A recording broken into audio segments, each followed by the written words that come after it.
Kita langsung masuk saja Ustaz ke informasi yang pertama. Polisi menangkap 2 pelaku dan pengedar video mesum sesama jenis nih Ustaz di Banjarnegara, Jawa Tengah. Dari hasil perbuatannya, para pelaku meraup keuntungan hingga 17 juta rupiah.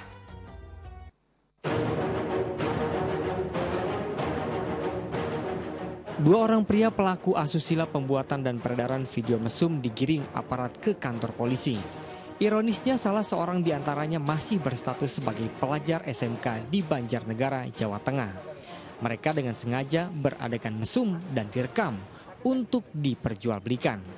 Dari beberapa kali aksinya mereka mematok harga sebesar Rp150.000 dalam bentuk link video. Hasil penjualan konten hubungan sesama jenis itu pun mencapai 17 juta rupiah. Polisi menyita sejumlah barang bukti dan menetapkan 3 pria yang terlibat. Di antaranya perekam, pelaku, dan penjual video mesum. Namun polisi tidak melakukan penahanan terhadap seorang tersangka yang masih di bawah umur. Para tersangka terancam hukuman 12 tahun penjara dan denda 1 miliar rupiah. Tim Liputan melaporkan. Astagfirullahaladzim Ustaz, miris sekali salah seorang pelaku bahkan masih belia dan masih berstatus pelajar SMK Ustaz. Tak hanya pemerannya saja yang kita kritisi di sini Ustaz, tapi peminatnya, nah ini hati-hati Ustaz, peminatnya juga banyak nih Ustaz. Ini bingung saya bilangnya Ustaz, dan dilihat dari omset yang dihasilkan pelaku mencapai belasan juta rupiah, berarti ada yang nonton dong gitu Ustaz, ada yang menyukai, ada yang beli gitu Ustaz. Nah bagaimana tanggapan Ustaz? Ya Mas Asran, astagfirullahaladzim. Tentu kita memohon ampun kepada Allah agar kita dihindarkan dari perilaku mesum, perilaku tercela, perilaku yang sangat merendahkan manusia. Perbuatan asusila adalah dikategorikan perbuatan yang melanggar fitrah manusia. Fitrah itu adalah kebaikan. Manusia ditetapkan oleh Allah fitrahnya adalah menyukai lawan jenis, dan kalau ia ingin menjalankan fitrah itu, memanfaatkan fitrah itu, maka ada tuntunan dari Allah, tuntunan dari Rasulullah, melalui pernikahan, melalui keluarga, yang itu akan semakin menjadikan fitrahnya semakin suci dan semakin baik. Manakala fitrah itu tidak dilampiaskan pada sesuatu yang ditetapkan oleh Allah, maka terjadilah kerusakan pada fitrah. Ini kita mengingat pada masa Nabi Lut alaihissalam, bagaimana kaumnya juga mempraktikkan perilaku yang sangat tercela. Baik itu yang melakukannya, baik itu yang memanfaatkannya, atau yang menyebarkannya. Ada 3 kategori yang disampaikan oleh para ulama.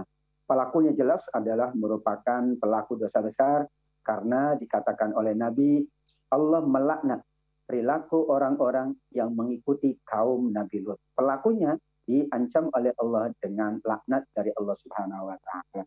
Kemudian yang memanfaatkannya berarti dia tidak menjaga kemaluannya, tidak menjaga pandangannya.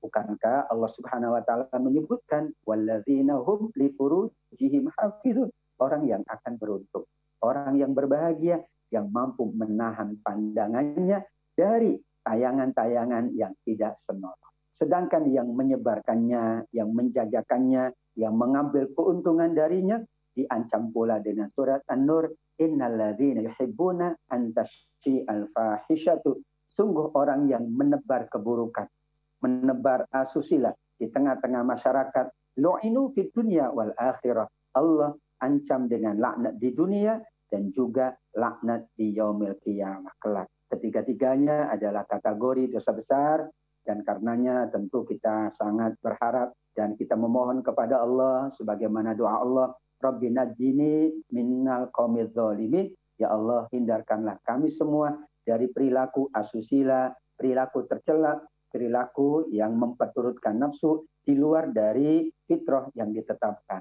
oleh Allah Subhanahu wa Ta'ala. Ustaz, ada yang bilang Ustaz ini katanya dosanya lebih besar daripada zina lawan jenis gitu. Ustaz, ini apakah sama dosanya atau lebih besar LGBT ini Ustaz? Ya, sesungguhnya dua-duanya kategorinya dosa besar. Namun para ulama menyimpulkan, karena ada 2 hal yang dilanggar oleh pelaku LGBT. Yang pertama adalah menyalahi fitrah. Fitrahnya laki-laki menyukai lawannya perempuan, perempuan menyukai lawannya yaitu laki-laki. Yang kedua, menyalahi karena pelampiasan nafsunya tidak sesuai dengan kaedah tidak sesuai dengan tuntunan. Ya, kalau zina, maaf, laki-laki dan perempuan, pertama dia tidak menyalahi fitrah. Tapi yang kedua, memang dia tidak mengikuti tuntunan, yaitu melalui pernikahan, melalui ijab kabul yang sah dan sebagainya. Sedangkan LGBT termasuk kategori yang lebih besar lagi karena dua hal yang dilanggar. Fitrahnya itu sudah menyimpang, fitrahnya tidak sesuai dengan ketentuan Allah. Demikian juga pelampiasan nafsunya tentu ya tidak termasuk yang dituntun oleh Allah, dituntun oleh Rasulullah SAW. Atas karena itu maka pelaku LGBT memang lebih besar daripada pelaku zina yang dilakukan oleh dua orang yang berlawanan jenis.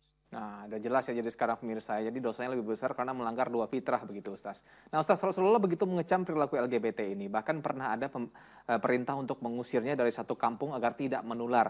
Nah di zaman sekarang Ustaz, di mana LGBT tersebar di mana-mana dan terlihat begitu saja Ustaz. Kalau misalnya kita lihat itu banyak di mal-mal di mana Ustaz. Kelakuannya udah mulai aneh-aneh tuh Ustaz. Nah mungkin kita punya teman, mungkin ya Ustaz, kita punya teman gitu Ustaz. Ya teman atau saudara mungkin yang mempunyai perilaku menyimpang ini Ustaz. Bagaimana cara menasihati mereka agar mau bertobat Ustaz? Kadang-kadang kan kalau kita bilang untuk kamu masuk neraka, nah itu agak susah tuh Ustaz. Kalau udah mainan neraka-neraka gitu kan udah agak susah. Nah, gimana caranya Ustaz pendekatannya secara modern tuh gimana Ustaz? Supaya mereka tuh tahu bahwa ini bertobat lah gitu. Bahaya gitu Ustaz.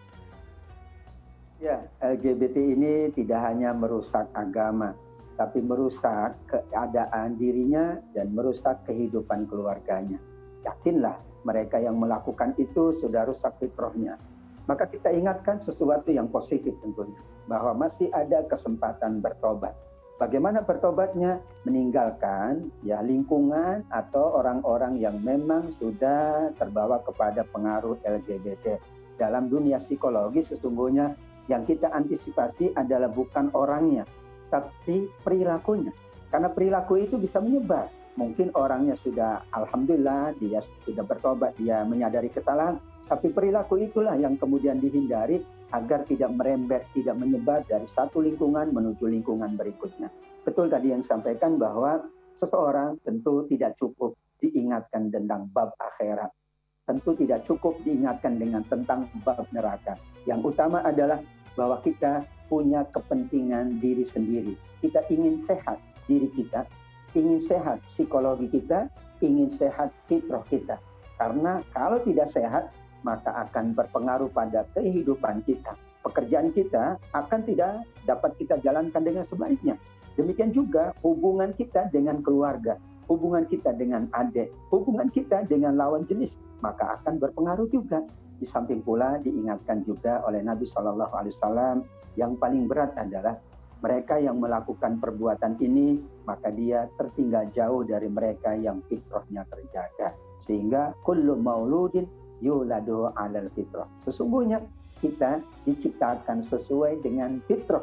Menyukai lawan jenis itu fitrah. Menyehatkan. Sehingga nanti tentu yang kedua yang kita ikut tuntunan Allah dan Rasulullah. Sedangkan jika kita ingin kita sehat secara psikologi, kita sehat secara fisik, kita sehat secara pemikiran, kita sehat secara lingkungan, maka kita hindari insya Allah perilaku LGBTI. Semoga ya mungkin bisa dikasih hidayah gitu oleh Ustaz, segera bertobat gitu ya Ustaz ya. Nah Ustaz, kadang-kadang kalau dinasehati Ustaz, misalnya kita nasehati saudara atau teman yang sering kita dengar bilang udahlah masing-masing aja, urus di rumah masing-masing, urus di lu masing-masing deh gitu, jangan urusin gua gitu, karena lu juga belum tentu masuk surga katanya gitu Ustaz.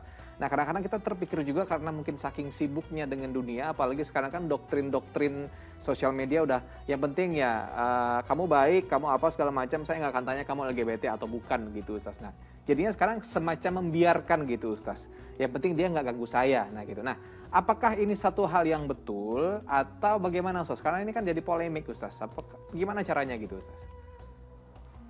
Manusia yang paling baik itu adalah manusia yang ingin tidak hanya dirinya selamat, tapi keluarganya, sahabatnya, teman-temannya, dan seluruh anggota keluarganya. Tuntunan Allah kan begitu. Kita ingin bahagia bukan sendiri. Kita ingin orang lain pula mendapatkan kebahagiaan. Kita ingin menyelamatkan orang banyak. Karenanya tuntunan Allah Subhanahu wa Ta'ala adalah kita selalu berusaha untuk melakukan amar ma'ruf dan nahi mungkar. Apapun hasilnya tetap di tangan Allah. Nah, Karena kita mendapatkan surga. Ayo bersama-sama kita mendapatkan kebahagiaan. Karena kalau orang lain bahagia, kita bertambah kebahagiaannya. Tapi kalau orang lain kesulitan, kita juga merasakan kesulitan. Dan manusia Allah ciptakan sebagai makhluk sosial. Karena ini kenyataan dari Allah, siapapun yang merasakan kesulitan, kita merasakan sulit. Tapi kalau semuanya mendapatkan kebahagiaan, mendapatkan kesenangan, kita pula amat sangat bahagia. Disinilah letaknya bagaimana kita ingin. Tidak hanya bahagia pribadi, personal, tapi kita bahagia pula bersama yang lain. Sahabat kita pula bahagia, teman kita bahagia, karena kita dicipta sebagai makhluk sosial, berinteraksi antara satu dengan yang lainnya, insya Allah. Insya Allah. Jadi intinya saya pengen ngajak kamu masuk surga gitu, masuk surga bareng-bareng yuk gitu, jangan masuk neraka bareng-bareng gitu Ustaz ya. Kalau diajak malah macam-macam kan jadi masuk neraka bareng-bareng bukan masuk surga gitu Ustaz ya. Jadi ya untuk pemirsa di rumah yang mungkin punya teman, saudara yang seperti itu bisa diingatkan dan yuk kita ajak masuk surga bareng-bareng dan jadi bahagia bareng-bareng gitu Ustaz.